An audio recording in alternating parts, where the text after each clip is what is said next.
باب فن امروز ہے تیرا زمانہ۔ یہ 1871 کی بات ہے۔ موسم بہار پورے شباب پر تھا۔ ایک نوجوان نے اپنی میز سے کتاب اٹھائی اور اس میں سے 23 الفاظ پڑھے جنہوں نے اس کے مستقبل پر گہرا اثر ڈالا۔ وہ نوجوان مونٹریال جنرل ہسپتال میں طب کا طالب علم تھا اور وہ پریشان تھا۔ میں اپنے آخری امتحان میں کیسے پاس ہو سکوں گا؟ پھر کیا کروں گا؟ کہاں جاؤں گا؟ کیسے پریکٹس چلاؤں گا اور کیسے روزی کما سکوں گا؟ 1871 میں طب کے اس طالب علم نے جو 23 الفاظ پڑھے تھے انہوں نے اسے اپنے زمانے کا مشہور ترین طبیب بننے میں مدد دی۔ اس نے شورائ افاق Johns Hopkins school of medicine کی تنظیم کی۔ وہ آکسفورڈ میں طب کا ریگس پروفیسر مقرر ہوا اور یہ بلند ترین اعزاز ہے جو سلطنت برطانیہ میں طب کے کسی شخص کو حاصل ہو سکتا ہے۔ شاہ انگلستان نے اسے سر کا خطاب دیا اور جب اس کا انتقال ہوا تو 1467 صفحات پر مشتمل 2 ضخیم جلدوں میں اس کی داستان حیات مرتب کی گئی۔ اس کا نام سر ولیم اوسلر تھا۔ 1871 کے موسم بہار میں اس نے جو 23 الفاظ پڑھے تھے وہ ٹامس کارلائل کے تھے۔ ان الفاظ نے اسے پریشانی اور تفکرات سے نجات دلائی اور وہ الفاظ مندرجہ ذیل تھے۔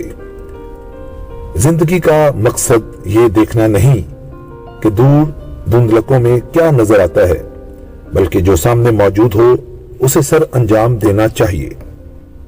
42 سال بعد موسم بہار کی ایک نرم و گداز شب کو جبکہ مرغزاروں میں گل لالہ پر سرمستی اور رنائی چھائی ہوئی تھی، اس آدمی سر ولیم اوسلر نے ہیل یونیورسٹی کے طلباء کے سامنے تقریر کرتے ہوئے کہا کہ مجھ جیسا آدمی جو 4 یونیورسٹیوں میں پروفیسر رہ چکا ہو اور ایک مقبول خالق کتاب کا مصنف ہو کے متعلق یہ خیال کیا جاتا ہے کہ وہ مخصوص اوصاف کے دماغ کا مالک ہوگا۔ اس نے پرزور الفاظ میں اس کی تردید کی اور کہا کہ میرے انتہائی عزیز اور قریبی دوست جانتے ہیں کہ میرا دماغ بالکل اوسط درجے کا ہے۔ پھر اس کامیابی کا راز کیا تھا؟ اس نے خود ہی وضاحت کرتے ہوئے کہا، اس کی وجہ یہ ہے کہ میں دن روز کمروں میں رہتا ہوں۔ اس سے کیا مطلب تھا؟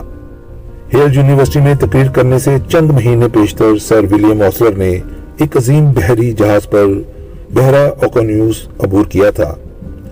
اس جہاز کا کپتان اشیائے جہاز پر کھڑے ہو کر ایک بٹن دبا دیتا، مشینری کھٹکھٹاتی اور آنن فانن جہاز کے مختلف حصے ایک دوسرے سے علیحدہ ہو جاتے اور پن روک کمروں میں تبدیل ہو جاتے۔ ڈاکٹر اوسلر نے ہیل یونیورسٹی کے طلباء کو خطاب کرتے ہوئے کہا، تم میں سے ہر ایک اس عظیم دخانی جہاز سے کہیں بڑھ کر ایک عجیب و غریب مشین ہے اور زیادہ طویل سفر پر گامزن۔ جو بات میں تم پہ واضح کرنا چاہتا ہوں وہ یہ ہے کہ تم اپنی مشینری کو اپنے اختیار میں لانا سیکھو تاکہ دن روک ڈبوں میں رہ سکو جو کہ دوران سفر میں امن و سلامتی کے بہترین ضامن ہے۔ ارشائے جہاز پر چڑھ کر کم از کم اتنا اطمینان ضرور کر لو کہ بڑی دیواریں تو مناسب کام کر رہی ہیں۔ اپنی زندگی کے ہر موڑ پر بٹن دبا کر اطمینان کر لو کہ ماضی مرحوم کل کے آئینی دروازے بند ہو چکے ہیں اور ایک دوسرا بٹن دبا کر مستقبل نوزائیدہ کل کے آئینی پردے گرا دو اور پھر تم سلامت ہو، آج کے لیے صحیح سلامت۔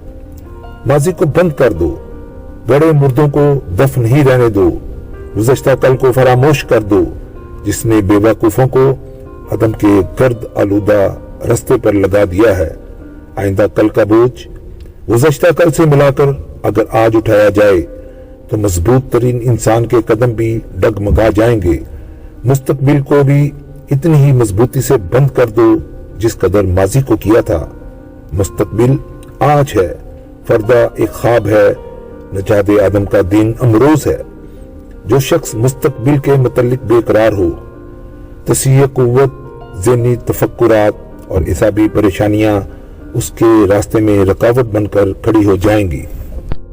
چنانچہ دیروز و فردہ کی عظیم دیواروں کو بند کر دو، دن رو کمروں میں رہنے کی عادت اختیار کرنے کے لیے تیار ہو جاؤ کیا ڈاکٹر اوسلر کی تقریر کا یہ مطلب ہے کہ ہمیں مستقبل کے لیے تیار ہونے کی کوئی کوشش نہیں کرنی چاہیے؟